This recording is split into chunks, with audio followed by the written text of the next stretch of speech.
Lexie Natasha tweeted and was just saying a bunch about pride and how proud she was of this team. Have you kind of had similar emotions the last couple of days, and how do you balance that with a very painful ending to the season? Yeah, I mean, Nobody talks about the quiet years. The ones before the cameras, before the sold-out arenas, before any of this became the spectacle it is today. There's a version of Lexie Hull story that most people skipped right over because, honestly, why would you pay attention to a struggling player on one of the worst teams in the league? But that version of the story, those invisible grinding years, is exactly what makes everything that came after so remarkable.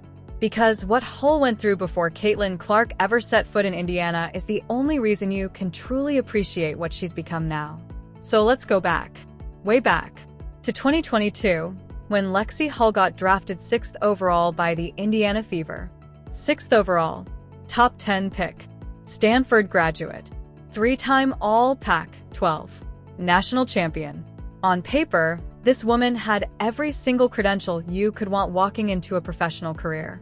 And yet, from almost the first moment she arrived in the league, something wasn't right. Not with her talent, not with her work ethic, but with something much harder to fix than either of those things. Her mind.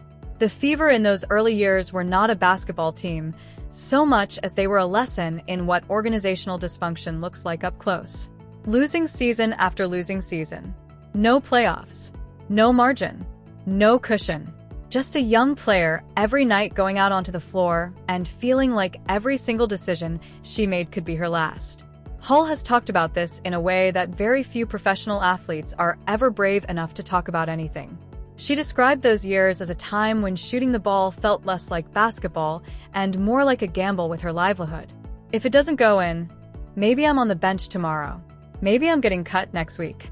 That's not a mentality that lets anyone thrive. That's survival mode dressed up in a jersey. And the numbers reflected it. Below 5 points per game across her first 2 seasons. In year 2, she was logging over 20 minutes a night and still barely cracking 5 on the scoring sheet. The talent was clearly there. Everyone who watched her closely could see it. But something was sitting on her chest every time she caught the ball, and it wasn't going away on its own. Here's the thing about playing scared that most people don't understand. It doesn't just affect your shot percentage. It gets into the way you move, the way you read the floor, the way you breathe. When every possession feels like a job interview, your instincts stop working because instincts require a kind of mental freedom that fear simply does not allow. Lexie Hull was suffocating, and almost nobody was watching closely enough to notice because the Fever weren't worth watching yet. And then everything changed. Not gradually, not slowly over time. Almost overnight, the Indiana Fever went from being one of the most ignored franchises in the league to being the single most watched, most talked about, most argued about team in the history of the WNBA. One player did that. One draft pick flipped the entire script. Caitlin Clark came to Indiana in 2024, and within weeks it was clear that women's basketball in America would never be the same. You already know who Clark is. The record-breaking scorer. The player who turned college basketball into must-see television for millions of people who had never thought twice about the women's game. She arrived in the pros carrying a level of hype that the league genuinely had no blueprint for, and she delivered. Sellout crowds everywhere. National television. Constant media attention. The Fever were suddenly the center of the sports universe, and every single player on that roster was standing in the middle of a tornado, whether they were ready for it or not. Now here's the part that gets overlooked in every Caitlin Clark conversation. What she actually did for Lexie Hull wasn't about the crowds or the cameras or even the winning, though all of that mattered. What changed Hull's career at its core was something that happens in the space of half a second during a basketball game. Clark sees the floor at a different frequency than almost anyone who's ever played this game. Her passing is surgical. Her court vision pulls defenders toward her like gravity, and when that happens, shooters on the perimeter get something they almost never get at this level. Wide open looks, clean catches, uncontested shots. For someone who had spent 2 years terrified to pull the trigger, suddenly having the ball arrive in rhythm, in space, with time, was like being handed an entirely different career. Hull described the shift herself, and the words she used tell you everything. After Clark arrived, she stopped worrying about whether the shots went in. She started trusting her preparation. She started living with outcomes instead of fearing them. That's not a small thing. That's the difference between a player who survives and a player who thrives. And the numbers made it undeniable. 47.1% from three that season. One of the most efficient shooting performances in the entire league. Compare that to her college numbers, compare it to her early Fever years, and what you see is a player who didn't suddenly become more talented. She became more free. Clark's gravity created the space, but Hull's trust in herself is what filled it. Off the court, something else was quietly building that would eventually become one of the most talked about friendships in women's sports. When Clark arrived in Indiana, there were real questions about how she'd fit into a locker room that already had its own bonds and its own chemistry. She was coming from Iowa, where her closest friends had been teammates for years.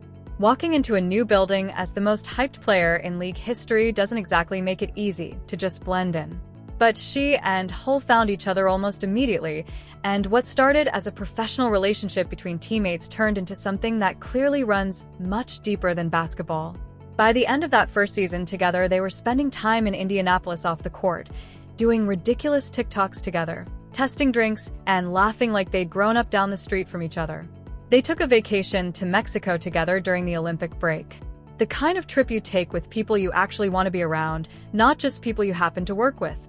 Then 2025 arrived and Sophie Cunningham got traded to Indiana, and the duo became something even better.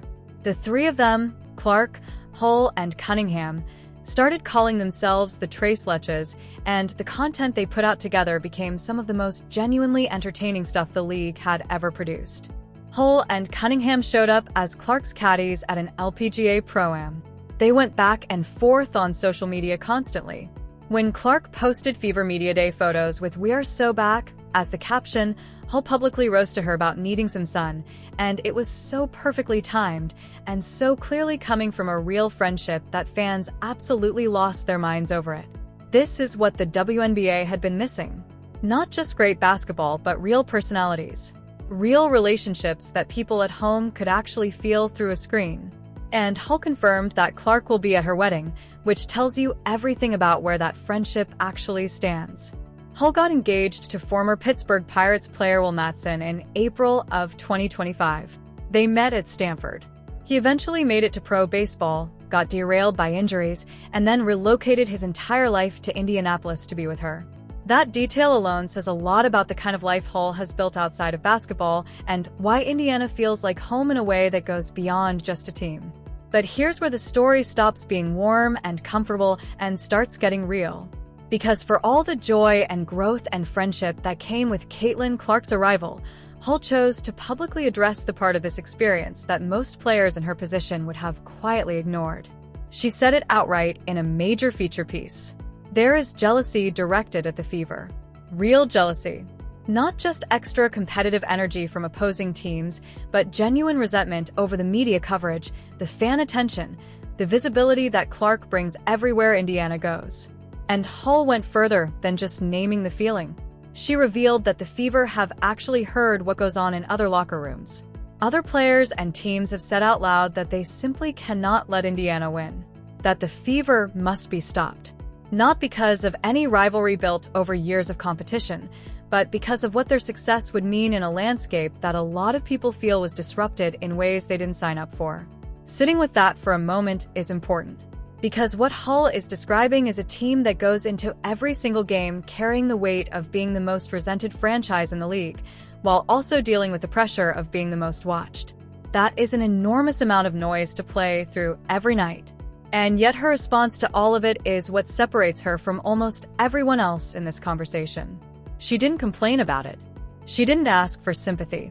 She said essentially, fine. If you need extra motivation to come at us, bring it. Everyone should feel like they're getting the other team's best shot. We do. And we're still here. That kind of composure doesn't come from nowhere. It comes from a woman who spent 2 years doubting herself on a bad team in an empty building, who had to find her footing while everything around her was falling apart, and who came out the other side of that experience with something that the cameras and the crowds cannot manufacture. A genuine toughness. A real confidence. Not the kind you perform for social media. The kind you earn through repetition in hard moments. The 2025 season itself was not easy for Indiana despite all the promise. Clark came in with a different edge, a different focus, something Hull noticed immediately and described publicly before the season even started. But then the injuries came. The quad. The groin. Soft tissue problem after problem. By midsummer, Clark had gone down multiple times, and the scene that unfolded on July 15th during a game against Connecticut became one of the most emotional moments of the WNBA year. Clark walked off the court, put her forehead against the basket stanchion, sat on the bench with a towel over her face. And right next to her, not across the bench, not nearby, but right there beside her, was Lexie Hull. Hull later spoke about what Clark was going through in those moments. The why me questions. The frustration of outworking everyone in the building and still having your body refuse to cooperate. She talked about it with the kind of honesty that you only have access to when you've actually been in the room. And yet, despite all of it, the Fever kept winning. They pushed deep into the playoffs, took the eventual champion Las Vegas Aces all the way to a deciding Game 5 that went to overtime before Indiana finally went home. Hull was a significant reason that run happened, not just as a shooter, but as a defender, a communicator, someone willing to take charges and guard the other team's best perimeter player night after night after night. None of that shows up in a highlights package, but all of it matters. And then came the Glamour magazine feature in October of 2025 where Hull sat down, stopped being polished, and said exactly what she actually thought. It was the kind of interview that makes you realize how carefully most athletes choose their words and how rare it is when someone decides not to bother with that filter. She was one of 5 players featured as Women of the Year, which is itself a recognition of how far she had traveled from those scared early years when she didn't know if she'd have a roster spot by morning. The full arc of what Lexie Hull has lived through in professional basketball is one of those stories that rewards people who pay close attention. She came in talented and terrified. She survived years of irrelevance on a struggling franchise. She watched a once-in-a-generation player arrive, and instead of being buried by that moment, she found a way to grow inside it. She built a friendship that became a cultural touchstone for the entire league. She shot lights out when it mattered. She stood next to her friend during the hardest moments of a difficult season. She spoke truth about the darker currents running beneath all the excitement. And now she heads into a new chapter as a restricted free agent with a life rooted in Indianapolis, a wedding to plan, and a place in this league that she carved out entirely on her own terms. What comes next is genuinely uncertain. The business of professional sports rarely respects sentiment, and the collective bargaining landscape in the WNBA adds complications that nobody can fully predict. But Indiana holds matching rights, and given everything Hull brought to that team in 2025, the expectation is that the Fever will find a way to keep her. Caitlin Clark made that expectation very public with a single Instagram post, just the 2 of them and 3 letters. And sometimes 3 letters say more than 3 paragraphs ever could.